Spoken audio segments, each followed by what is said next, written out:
Siamo tornati nuovamente in studio con la cronaca. Truffe agli anziani, sono oltre 100 le denunce arrivate ai carabinieri da un anno a questa parte. Ora parte la campagna di contrasto sugli autobus in collaborazione con MOM. Dal 1° gennaio dello scorso anno sono ben 100 i denunciati dai carabinieri per truffe agli anziani, sia con la tecnica dell'abbraccio sia con quella del finto carabiniere, ma anche online, attraverso varie modalità per trarre in inganno i malcapitati cittadini. Nei giorni scorsi 4 sinti residenti a Mestre, 2 uomini e 2 donne tra i 25 e i 35 anni, sono stati denunciati per una raffica di furti proprio con la tecnica dell'abbraccio. Obbligo di dimora e foglio di via per 2 campani dopo un raggiro, quella del finto carabiniere, ai danni di un anziano di Villorba. Ma oltre alle denunce esiste anche un sommerso che non emerge per la vergogna di essere stati raggirati. Poi diciamo che c'è anche un sommerso, no? Perché poi subentrano tutta una serie nei confronti degli anziani, tutta una serie di problematiche relative anche alla vergogna, no? che provano, quindi molte volte gli autori fanno leva anche sul fatto che la persona anziana è un po', come dire, si vergogna a denunciare per tutta una serie di problemi legati alla sua condizione. Proprio per questa ragione il Comando dei Carabinieri di Via Cornarotta ha intrapreso nei mesi scorsi diverse iniziative per sensibilizzare le potenziali vittime, come la distribuzione di opuscoli contenenti le buone pratiche da assumere per evitare di rimanere vittime del caso in negozi e farmacie, grazie anche ad un accordo con l'ULSS 2 Marca Trevigiana e con l'Ordine dei Farmacisti della provincia. E ora arriveranno altri opuscoli negli esercizi commerciali, grazie alla collaborazione con la Camera di Commercio di Treviso Belluno e altri enti collegati. Infine, ecco l'ultima iniziativa antitruffa in collaborazione con MOM. Sulle fiancate e sul retro di 4 bus compariranno vetrofanie contenenti le immagini di militari intenti a rassicurare una coppia di anziani insieme ad una serie di consigli per l'autotutela. Non riguarda solo gli anziani, riguarda anche i giovani che attraverso il QR code, quindi l'utilizzo del telefonino, possono per esempio spiegare ai nonni, ai vicini di casa o ai genitori tutte queste piccole regole di buona vita che ti aiutano a evitare di essere truffati. Ricordo che la truffa, al di là del danno economico, molte volte mina anche l'autostima delle persone, che è un danno ancora più grande. Ci spostiamo ora a Distrane. Ha abbandonato diversi sacchi dell'immondizia in via Gentile in 2 distinti punti, distanti circa 50 metri uno dall'altro, a ridosso dei contenitori dei rifiuti da passeggio. Così gli agenti della Polizia Locale di Strana e Morgano, con il personale della Vigilanza Ambientale e del Consiglio del Bacino Priul, hanno passato al setaccio i vari sacchetti, trovando tracce che hanno portato all'individuazione del responsabile. Si tratta di un residente nel comune che è stato sanzionato, resosi conto di essere stato scoperto e non avendo valide giustificazioni ha pagato immediatamente la sanzione pecuniaria.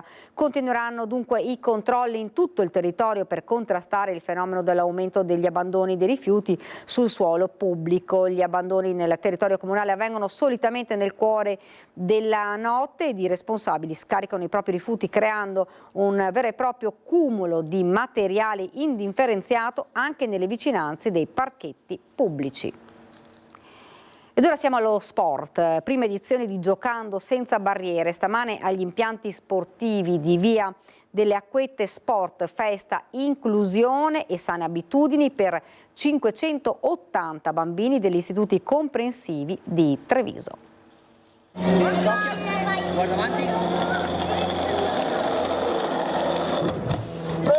Grande. Scuola, sport, condivisione, grande festa agli impianti sportivi delle Acquette per oltre 580 bambini delle classi quinte delle scuole primarie di Treviso per la prima edizione di Giocando senza frontiere, una mattinata dedicata allo sport, al gioco e all'inclusione per far stare insieme i bambini, promuovere occasioni di aggregazione e trasmettere messaggi educativi importanti. Perché oggi si parla di prevenzione fondamentalmente attraverso il movimento, ma attraverso anche la merenda sana. Infatti l'ULSS col Servizio di Promozione alla Salute, che è partner del progetto Vicinanze, oggi ha offerto attraverso i panificatori la merenda sana a tutti i bambini, e quindi veramente tanti messaggi, ma uno su tutti è che i bambini devono ricominciare a stare insieme, a incontrarsi, a uscire dalla loro semplice classe o scuola, a incontrarsi tra tutte le scuole del territorio, perché sono contaminazioni che fanno bene ai nostri bambini. Giocando senza frontiere è espressione del progetto Vicinanze, che crea occasioni di incontro e di gioco tra i bimbi di tutti gli istituti comprensivi di Treviso. È un momento importante importante perché dà un senso di unione, di aggregazione e di incontro per tutti i bambini di tutti i plessi delle scuole primarie di Treviso. Il nome richiama i famosi giochi senza frontiere di un tempo, ma qui l'obiettivo è quello di valorizzare lo sport come strumento di unione, creando così una rete di relazione inclusiva e solidale tra i bambini. Siamo riusciti a mettere in atto 12 discipline, dove praticamente 28 scuole, 574 ragazzi si stanno ruotando e si stanno divertendo, praticando di volta in volta la disciplina che gli viene proposta e soprattutto stiamo facendo molta inclusione. Noi abbiamo in questa giornata anche ragazzi con fragilità. WISPE non lascia a casa nessuno e quindi anche i ragazzi con fragilità oggi sono qui a divertirsi assieme a noi.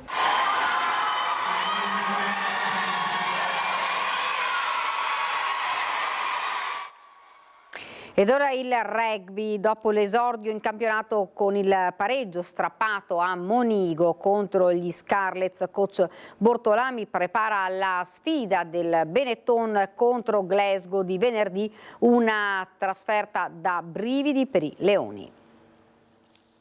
Giocando fuori casa è una partita completamente diversa, per cui in termini di intento e determinazione ci saranno dei momenti forti ma anche dei momenti in cui dovremo stringere i denti e ripartire. Loro vengono da una sconfitta per cui saranno molto motivati.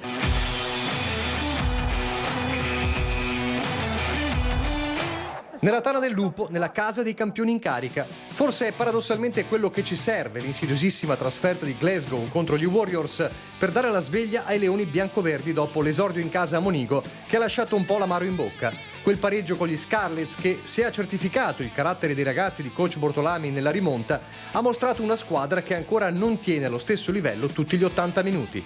E allora testa e gambe alla super sfida in Scozia contro un team che avrà il sangue agli occhi dopo la sconfitta inaspettata nella prima gara di campionato. Mi aspetto una partita, hanno un pacchetto di davanti che logora i primi 5, per cui attaccano molto vicino con i primi 5, vicino al punto di incontro, però poi hanno questa doppia faccia in cui cercano poi di giocare sulla larghezza del campo, per cui sarà fondamentale rispondere fisicamente sui primi placaggi, ma poi ritrovare subito la larghezza della nostra linea difensiva per poter avere i numeri giusti anche sui canali larghi.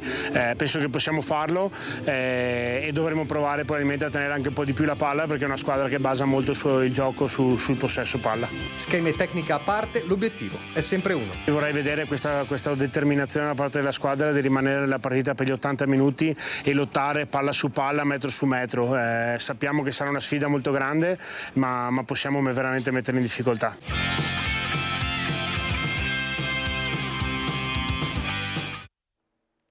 Ed ora siamo alla nostra pagina da Belluno e provincia.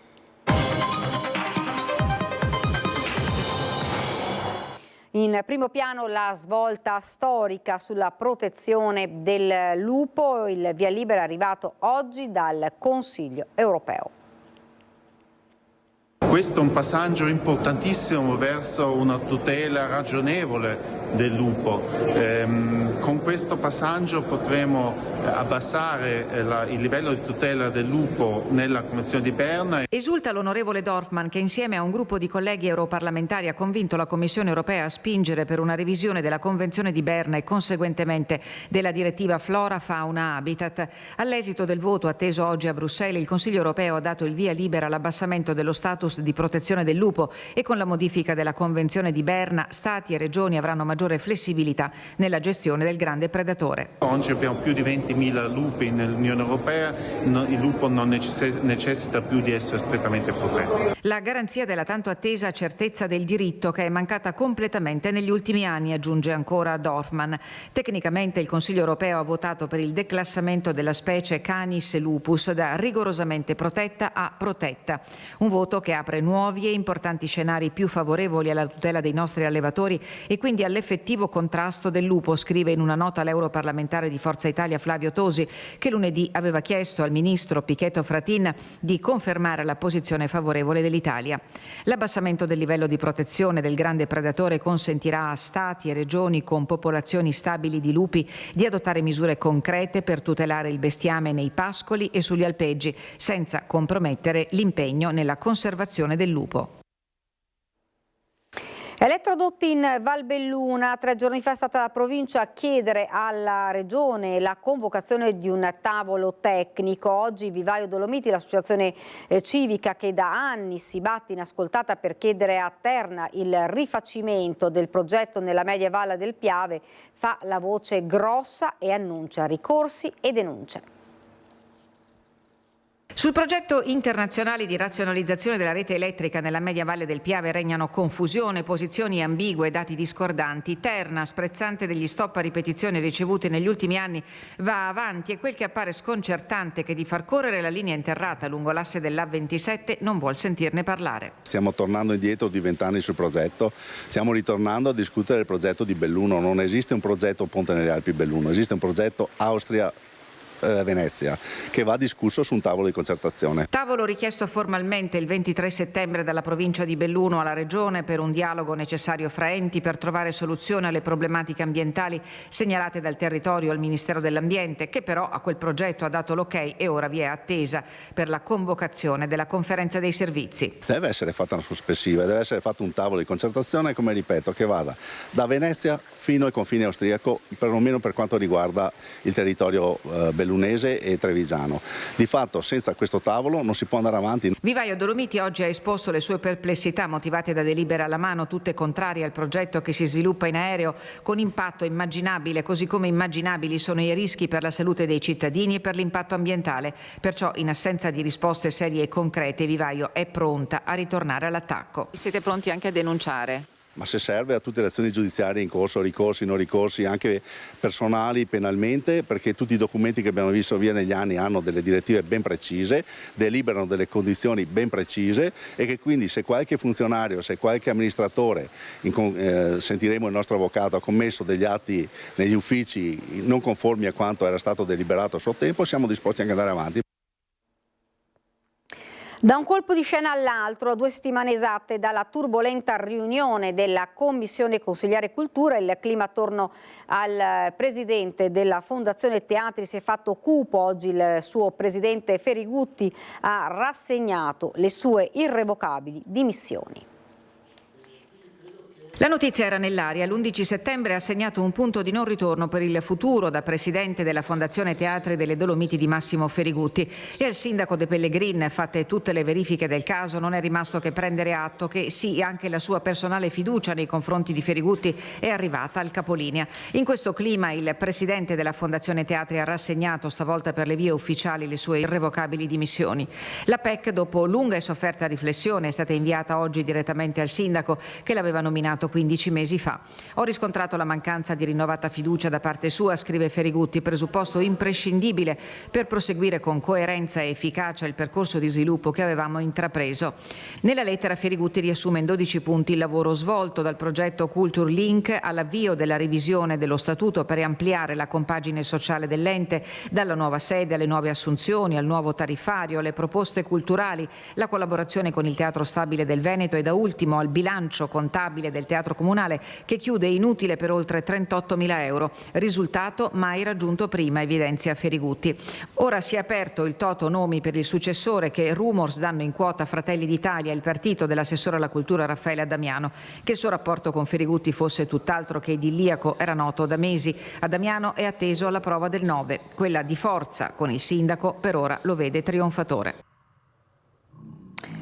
Cambio della guardia ufficiale oggi al comando delle Fiamme Gialle di Belluno, dove in mattinata c'è stato il passaggio ufficiale di consegne tra il colonnello Dario Guarino e il colonnello Roberto Azzori, che ha assicurato impegno, dedizione e collaborazione costante con le altre istituzioni del territorio utili per il presidio della tutela della legalità economica. Alla cerimonia nel cortile interno del comando in via Mezzaterra ha partecipato il comandante regionale della Guardia di Finanza del Veneto, generale Riccardo Rapanotti. Longarone Fiere scavalca il periodo di difficoltà e chiude il suo bilancio in attivo, la base per costruire il futuro della società, dice il presidente Michele Dalfarra. L'Assemblea dei soci di Longarone Fiere ha approvato il bilancio al 30 giugno 2024 e per la prima volta negli ultimi 3 anni i conti sono inutili. Una svolta ritenuta quasi irraggiungibile fino a poco tempo fa e che invece ha trovato riscontro grazie all'impegno profuso negli ultimi 18 mesi. Abbiamo costruito questo primo tassello importante di riequilibrio economico-finanziario con dei dati che ci danno fiducia per il futuro, un +10 sui ricavi, un taglio di costi del 10% e un valore complessivamente della produzione che bisogna tornare indietro al 2014 per ritrovare. La base è fondamentale per il rilancio della fiera, per affrontare il futuro con maggiore serenità, un futuro che consentirà di consolidare i prodotti tradizionali e lo sviluppo delle attività. Con i numeri favorevoli si distendono le tensioni e si guarda gli appuntamenti in calendario. Dolomiti Oreca, la fiera per l'ospitalità e la ristorazione in montagna, è pronta ai nastri di partenza. Il 6, 7, 8 ottobre addetti del settore, per la prima volta anche il pubblico, interagiranno nel quartiere fieristico di Longarone che si presenterà completamente rinnovato. Abbiamo quindi dei padiglioni rimessi a norma, abbiamo fatto anche dei lavori che facilitano il lavoro dei nostri espositori perché abbiamo cambiato 2000 metri di pavimenti su 7.000, quindi il primo stralcio. Ci sono degli impianti molto più innovativi e consoni a poter accogliere degli espositori che hanno idee creative e innovative e quindi bene. Ed è davvero tutto per questa edizione del nostro telegiornale. Vi lascio la sigla e poi le previsioni del tempo. Grazie per averci seguito. Buona serata.